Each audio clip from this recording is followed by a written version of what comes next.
Zahra est un agent de santé communautaire qualifié. Son constat est que les maladies les plus traitées sont le diabète et l'hypertension. Ces deux maladies ne sont pas transmissibles d'homme à homme, mais peuvent toucher n'importe qui. Elles présentent parfois les mêmes facteurs de risque et peuvent également être associées, entraînant une combinaison très dangereuse qui peut augmenter le risque de crise cardiaque, d'accident vasculaire cérébral, de maladie rénale ou de cécité. Aujourd'hui, elle rend visite à Nour, qui a 45 ans, et à son mari, Abdullah, qui a 55 ans. Nour ne se sent pas bien depuis plusieurs mois. Elle est très fatiguée et a peu d'énergie. Elle a constamment très faim et soif et doit uriner fréquemment. Zahra lui pose des questions pour mieux comprendre sa situation. Nour a récemment perdu du poids et parfois sa vision est floue. Zahra est très préoccupée par le fait que Nour puisse souffrir de diabète et lui conseille de se rendre immédiatement au poste de santé local.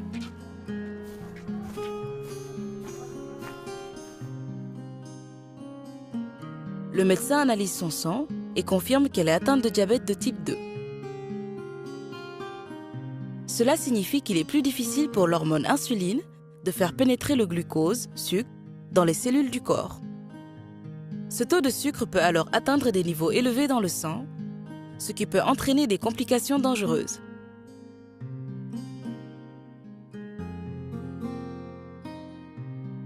Il donne des médicaments à Nour pour l'aider à contrôler sa maladie. Chez certains patients, ces médicaments peuvent provoquer des effets secondaires. Si tel est le cas, elle ne doit pas arrêter le traitement. Elle doit plutôt retourner au poste de santé.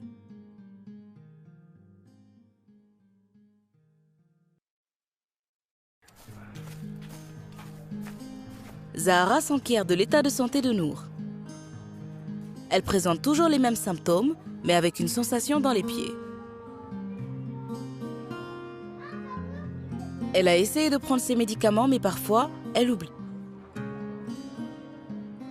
Zahra indique à Nour qu'il est très important de prendre régulièrement ses médicaments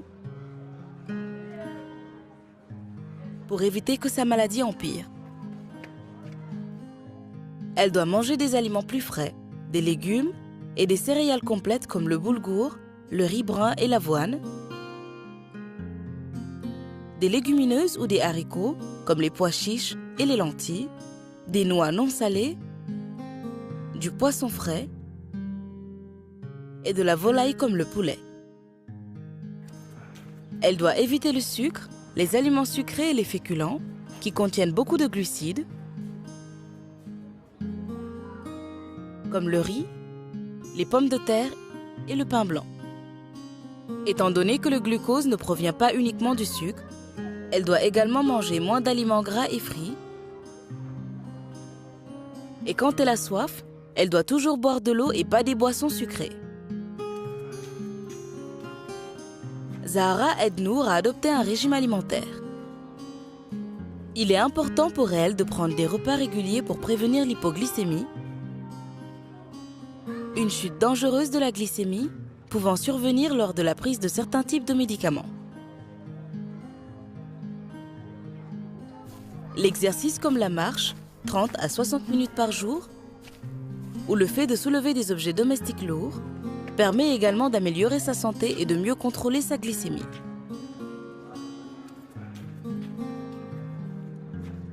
Zahra pèse Nour et élabore un programme d'exercice pour l'aider à perdre du poids. Elle lui montre comment tenir un journal quotidien du diabète pour l'aider à se prendre en charge. Zahra examine les pieds de Nour et constate qu'elle souffre d'ulcères et que sa peau est craquelée.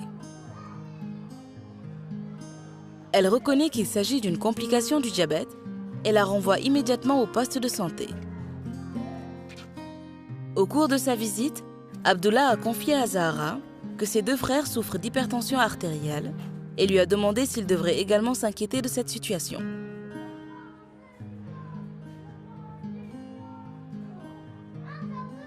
Zahra prend sa tension artérielle et constate que celle-ci est élevée.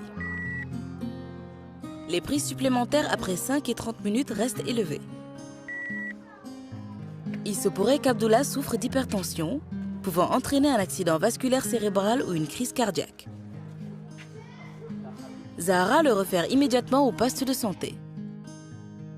Le médecin découvre qu'Abdullah souffre toujours d'hypertension et le diagnostique comme tel. Il lui donne des médicaments à prendre quotidiennement. En cas d'effet secondaire inhabituel, il doit immédiatement retourner au poste de santé. Le médecin constate avec satisfaction que Zahra a vérifié la pression artérielle d'Abdullah, car l'hypertension présente rarement des symptômes et pouvait passer inaperçue pendant une longue période.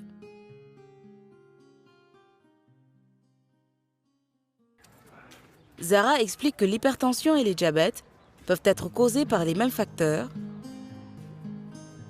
comme une mauvaise alimentation et un manque d'activité physique. L'hypertension peut également être causée par un excès d'alcool, ce qui veut dire plus de 2 boissons alcoolisées par jour. La cigarette augmente considérablement les risques de complications dangereuses chez les personnes souffrant d'hypertension ou de diabète. Il est alors important pour lui d'arrêter de fumer. Il doit perdre du poids en mangeant de plus petites portions et en consommant moins de sel, car cela pourrait causer une hypertension artérielle. Zahra lui recommande le même régime alimentaire sain que celui proposé à sa femme, qui inclut moins de produits laitiers riches en matières grasses, car ceux-ci peuvent provoquer une accumulation de graisse, appelée cholestérol dans le corps. Des taux élevés de cholestérol peuvent provoquer une maladie cardiaque ou un AVC. Elle recommande également moins de viande séchée et de poissons séchés, car ce type de nourriture peut contenir beaucoup de sel. Il doit faire de l'exercice et des promenades quotidiennes en compagnie de Nour. Abdullah peut surveiller son état et tenir un registre qu'il peut présenter au médecin lors de ses prochaines visites.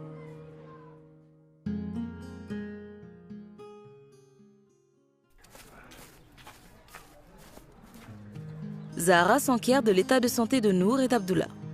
Ils se sentent tous les deux mieux et sont beaucoup plus heureux. Ils prennent leurs médicaments régulièrement, ont une alimentation plus saine et boivent beaucoup d'eau. Abdullah a cessé de fumer et ils font tous les deux de l'exercice régulièrement. Zahra examine les pieds de Nour et constate qu'ils ont presque complètement guéri. Nour doit tout de même vérifier l'état de ses pieds tous les jours, le matin ou la nuit, avant de se coucher, pour vérifier s'il y a des blessures, des changements de couleur, des infections et des ulcères, des sensations inhabituelles de chaleur ou de froid, et s'assurer que ses ongles sont parfaitement coupés.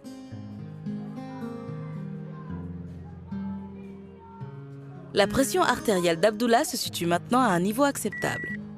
Il est important pour Abdullah et Nour de faire un examen mensuel au poste de santé. Ensuite, tous les 3 mois, une fois que leur état de santé est bien contrôlé.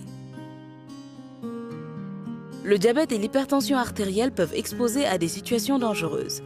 Mais grâce à des soins appropriés, ils peuvent être contrôlés pour permettre aux personnes de vivre en bonne santé et de s'épanouir tout à fait.